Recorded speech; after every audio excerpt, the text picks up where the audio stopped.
ఉన్నప్పుడు అహంకారంతో మదమెక్కి ఎంతోమంది సినిమా యాక్టర్ల జీవితాలతో ఆడుకొని ఈరోజు వాళ్ళని డ్రగ్స్ కేసులో ఇరికిచ్చి ఆయన మాత్రం పక్కకు తప్పుకొని ఈరోజు ఎంతో మానసిక వేదనకు గురయ్యి ఒక విధంగా ఈరోజు నాగ చైతన్యకు విడాకులు అవ్వడానికి కారణం కూడా కేటీఆర్ గారే. నేను ఓపెన్గా చెప్తా ఉన్నాను. మీరు ఎంక్వైరీ కొండా సురేఖ దొంగ ఏడుపులు దొంగ మాటలు మాట్లాడుతుంది. గతంలో ఫోన్ ట్యాపింగ్ సంబంధించి హీరోయిన్ల ప్రస్తావన మాట్లాడారు కదా, అప్పుడు ఆమె మహిళ కాదా? అప్పుడు ఆ మనోభావాలు దెబ్బతిన్నట్టు ఎందుకు మాట్లాడలేదు? ఆ రోజు కూడా మాట్లాడినా ఫోన్ ట్యాపింగ్లు చేశారు అనేటువంటి విషయంలో కూడా నేను మాట్లాడినా. ఆయన వినకపోతే ఉంది అని చెప్పి వాళ్ళ మనోభావాలు దెబ్బతీశారంటున్నాడు. ఫోన్ ట్యాపింగ్ అవును చేసింది ఎవరు? మీరే కదా. మీరు చేయడం అనేది తప్పు అని చెప్పి మేము బహిర్గతం చేశాం కానీ పేర్లు చెప్పలేదు కదా. ఈ రోజు నేను చెప్తా ఉన్నా కదా, నాగ చైతన్య సామంత్య విడిపోవడానికి కారణం కేటీఆరే. ఈరోజు చాలా మంది హీరోయిన్లు తొందరగా పెళ్లిళ్ళు చేసుకొని సినిమా ఫీల్డ్ నుంచి తప్పుకోవడానికి కారణం కూడా ఆయన మాత్రం పక్కకు తప్పుకొని ఈరోజు ఎంతో మానసిక వేదనకు గురయ్యి ఒక విధంగా ఈరోజు నాగ చైతన్యకు విడాకులు అవ్వడానికి కారణం కూడా కేటీఆర్ గారే. నేను ఓపెన్గా చెప్తా ఉన్నాను. ఎందుకు మాట్లాడలేదు? ఆ రోజు కూడా మాట్లాడినా ఫోన్ ట్యాపింగ్లు చేశారు అనేటువంటి విషయంలో కూడా నేను మాట్లాడినా. ఆయన వినకపోతే ఫోన్ ట్యాపింగ్ అవును చేసింది ఎవరు? మీరే కదా. మీరు చేయడం అనేది తప్పు అని చెప్పి మేము బహిర్గతం చేశాం కానీ పేర్లు చెప్పలేదు కదా. ఈ రోజు నేను చెప్తా ఉన్నా కదా, నాగ చైతన్య సామంత్య విడిపోవడానికి కారణం కేటీఆరే. ఈరోజు చాలా మంది హీరోయిన్లు తొందరగా పెళ్లిళ్ళు చేసుకొని సినిమా ఫీల్డ్ నుంచి తప్పుకోవడానికి కారణం కూడా కేటీఆరే. ఆయన ఆ రోజు మత్తు పదార్థాలకు అలవాటు పడి వాళ్ళను కూడా మత్తు పదార్థాలకు అలవాటు చేసి రేవ్ పార్టీలు చేసుకొని మదమెక్కి వాళ్ళ జీవితాలతో ఆడుకొని బ్లాక్మెయిల్ చేసి వాళ్ళను ఇబ్బంది పెట్టినటువంటి వ్యక్తి కేటీఆర్. అది అందరికీ కూడా తెలుసు, సినిమా ఫీల్డ్లో అందరికీ తెలుసు, అది ఓపెన్ రహస్యము. ఇంకొక మాట కూడా అడుగుతా ఉన్నా. మాట్లాడితే ప్రతి సందర్భంలో అడిగేవాళ్ళు మమ్మల్ని ఏమని, రిటర్న్ ఆన్ ఇన్వెస్ట్మెంట్ ఎంత? మేము కాళేశ్వరం కడుతుంటే అన్నాడు అడిగినారు, కాళేశ్వరంతో ఏం సాధిస్తారు, ఇంత పెద్ద పెట్టుబడి పెట్టి ఏం సాధిస్తారు అని పదే పదే అడిగేది. కాళేశ్వరం వల్ల ఏమవుతుందని. కాళేశ్వరం గురించి ఒక్క మాటలో చెప్పాలి అంటే, కాళేశ్వరం అనేది ప్రపంచంలోనే అతిపెద్ద multi stage lift irrigation project, బహుళార్థ ప్రయోజనాలున్న ప్రాజెక్టు కాళేశ్వరం. ఒక పంటకు 40 లక్షల ఎకరాలకు నీళ్ళు ఇచ్చే ప్రాజెక్టు, 2 పంటలకు 80 లక్షల ఎకరాలకు నీళ్ళు ఇచ్చే ప్రాజెక్టు కాళేశ్వరం. ఇండస్ట్రియల్ కన్జంప్షన్ కోసం 10% వాటర్. అదేవిధంగా డ్రింకింగ్ వాటర్ హైదరాబాద్ మహానగరంతో పాటు వేలాది గ్రామాలకు డ్రింకింగ్ వాటర్, వేలాది గ్రామాలకు వందలాది పట్టణాలకు డ్రింకింగ్ వాటర్ ఇచ్చే ప్రాజెక్టు కాళేశ్వరం. హైదరాబాద్కు నెత్తి మీద శాశ్వతంగా ఒక కుండ పెట్టినట్టే కరువు తీర్చే కల్పతరువు కాళేశ్వరం. దానికి రిటర్న్ ఆన్ ఇన్వెస్ట్మెంట్ ఏందని చాలామంది చాలా పెద్దలు చాలా మాటలు మాట్లాడినారు. నేను అడుగుతా ఉన్నా, ఇవాళ కాళేశ్వరం కట్టడం తర్వాత ఇప్పుడు నిన్నగాక మొన్న పేపర్లో వచ్చింది, ఈనాడు పేపర్లో చూసుకోండి, వరి సాగులో తెలంగాణ టాప్ భారతదేశం. కాళేశ్వరం పుణ్యం కాదా అది? ఇవాళ తెలంగాణలో కాళేశ్వరం వల్ల ఏం జరిగింది అంటే, ఆ 1,00,000 కోట్ల పెట్టుబడితో ఏం జరిగిందంటే తెలంగాణ వరి సాగులో టాప్ అయింది. తెలంగాణలో తాగునీటి సమస్య పోయింది. హైదరాబాద్కు తాగునీటి సమస్య రానే రాదు. మరి నేను అడుగుతున్నా రేవంత్ రెడ్డి, చెప్పు, 1,00,000 కోట్లతో కాళేశ్వరం కడితే రిటర్న్ ఆన్ ఇన్వెస్ట్మెంట్ ఏంది అన్నావు. నువ్వు చెప్పు నాకు ఈరోజు. నీ మూసీ ప్రాజెక్టు వల్ల మురిసేది ఎంతమంది? నీ మూసీ ప్రాజెక్టు వల్ల రిటర్న్ ఆన్ ఇన్వెస్ట్మెంట్ రాష్ట్రానికి ఎంత? నీ మూసీ ప్రాజెక్టు వల్ల 1 ఎకరానికన్నా నీరు వస్తుందా? సాగునీరు ఒక రైతు కన్నా లబ్ధి చేకూరుతుందా? అంటే ఇప్పటికే మూసీ కింద ఉన్న ఆయకట్టు కాకుండా నేను చెప్పేది కొత్తగా ఏమన్నా వస్తుందా? Number 1 point. ఒక రిజర్వాయర్ ఉందా ఇంట్లో ఈ మూసీ ప్రాజెక్టులో? ఒక పంప్ హౌస్ ఉందా? ఒక అండర్ గ్రౌండ్ టనల్ ఉందా? ఏం లేకున్నా 1,50,000 కోట్లు అంటే స్కామ్ కాదా? ఎడబోతున్నాయి 1,50,000 కోట్లు.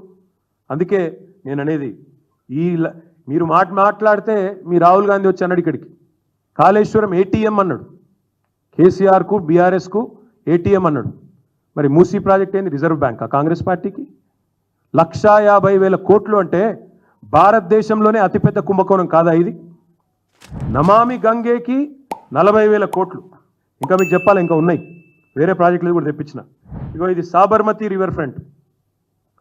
సాబర్మతి రివర్ ఫ్రంట్కి మొత్తం ఖర్చు అది 38.5 కిలోమీటర్లు సాబర్మతి రివర్ ఫ్రంట్. దానికైన మొత్తం ఖర్చు 7,005 కోట్లు, ఇప్పటికీ 7,050 కోట్లు. ఇంకా కొద్దిగా పని మిగిలిందట, 2005లో చాలా అయింది, ఇంకా నడుస్తున్నది. దాని తర్వాత యమునా రివర్ ప్రాజెక్టు 22 కిలోమీటర్లు ఢిల్లీ పక్కకు, ఇక దాని ఖర్చు 1000 కోట్లు, ఇంకా నడుస్తుంది అది కూడా. ఇక దానికంటే ముఖ్యమైనది మీకు కావాల్సింది ఇక గంగా, ఇప్పుడే చెప్పిన నేను మీకు, ఇప్పటికీ ఖర్చు అయింది నమామి గంగేలో 20,000 కోట్లు, ఇంకా 20,000 కోట్లు ఖర్చు అవుతుంది అనేది వాళ్ళ అంచనా. థేమ్స్ నది కూడా ఏదైతే ముఖ్యమంత్రి చెప్తున్నాడో అది కూడా మొత్తం ఖర్చు పెట్టింది వాళ్ళు దాదాపు 40,000 చిల్లర కోట్లు. మరి నేను అడిగేది ముఖ్యమంత్రి గారిని, ఇంతకంటే ఈ అన్నిటికంటే అద్భుతాన్ని ఏదో నేను ఆవిష్కరిస్తా అంటే దీని మీద వచ్చే రిటర్న్ ఆన్ ఇన్వెస్ట్మెంట్ ఎంత, రాష్ట్ర ప్రజలకు కొనగూరే ప్రయోజనం ఎంత, లాభం ఎంత, ఎవరి కోసం చేపడుతున్నావు మూసి చెప్పమని కోరుతా ఉన్నా. దీనివల్ల మురిసెటోళ్ళు ఎవరు, ఎగిరి గంతేసేటోళ్ళు ఎవరు, నిన్ను ఒత్తిడి పెడుతున్నది ఎవరు, నిన్ను అసలు ప్రజలకు ఇచ్చిన వాగ్దానం అమలు చేయకుండా నువ్వు ఒక దిక్కేమో పైసలు లేవు అంటావు, పెన్షన్లు పెంచమంటే పైసలు లేవు. పక్క రాష్ట్రంలో చంద్రబాబు నాయుడు గారు పెంచలేదా? రాగానే 1 వీక్లో పెంచింది కదా 4,000 పెన్షన్, నువ్వెందుకు పెంచుతలేవు? దానికేమో పైసలు లేవు. ఈరోజు వానాకాలం లాస్ట్ డే, ఇంతవరకు రైతు బంధు దిక్కులేదు. రైతులు అడుగుతున్నారు, అయిపోయింది మొత్తం పంటలు నాట్లేసినాం, సీజన్ అయిపోతుంది, ఎప్పుడు వస్తాయి పైసలని? దానికి సమాధానం లేదు. రుణమాఫీ కావాలని చెప్పి సెల్ఫీలో ఉద్యమం చేస్తున్నారు రైతులు, దాని మీద సమాధానం రాదు. కొత్త హామీలు కాదు, ఉన్న హామీలు ఏమైనా మాకు 2 నెలలు పింఛనే కొట్టినావు, దాని సంగతి ఏంటంటే చెప్పేటోడు లేడు. ఇందిరమ్మ రాజ్యం అన్నారు. మరి ఇందిరమ్మ రాజ్యంలో మీరు ఇండ్లు కట్టిస్తారని ఓట్లేసారు, ఇందిరమ్మ ఇండ్లు అని మీరే చెప్పిండ్రు.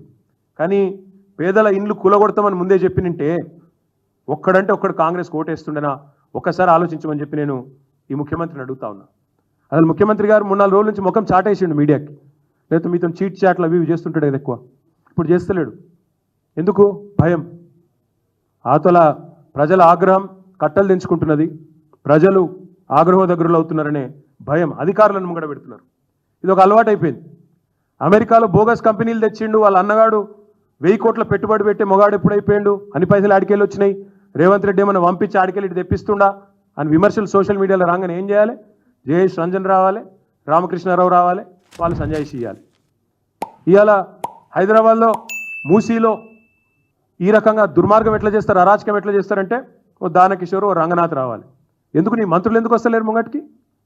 మంత్రులు ఎందుకో వచ్చి చెప్తలేరు మూసీ వల్ల గొప్పదనం, మూసీ ఎంత జనరంజకమైన ప్రాజెక్టు, మూసీ ఎంత అద్భుతమైన ప్రాజెక్టు, మూసీని చేయడం వల్ల రాష్ట్రం ఎట్లా మురిసిపోతుంది, దానివల్ల ఎన్ని అద్భుతాలు జరుగుతాయి, ఎందుకు చెప్పలేకపోతున్నారు?